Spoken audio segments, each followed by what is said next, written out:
Welcome back. So far, we explained what permutations are and how to compute them. In this lecture, we're going to focus on a similar, but not too similar concept: variations.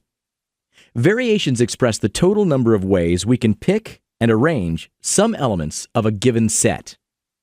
For example, imagine you went on vacation and forgot the code for the combination lock on your carry-on.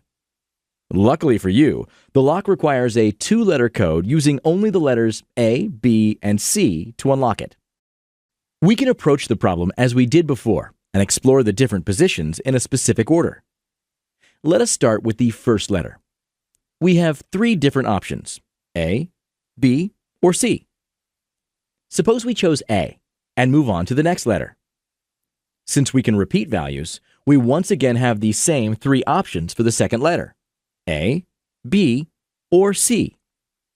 This indicates that there are three different variations if we decide to start with A. Now, if we put B in the first position, again, we would have three options for what we choose for the second letter. In general, regardless of which one of the three letters we decide to start with, we are going to have three different options for the second letter. Therefore, the total number of variations we can get is 3 times 3 equals 9. The formula we use to calculate variations with repetition is the following: V bar of n and p equals n to the power of p, where n is the total number of elements we have available, and p is the number of positions we need to fill.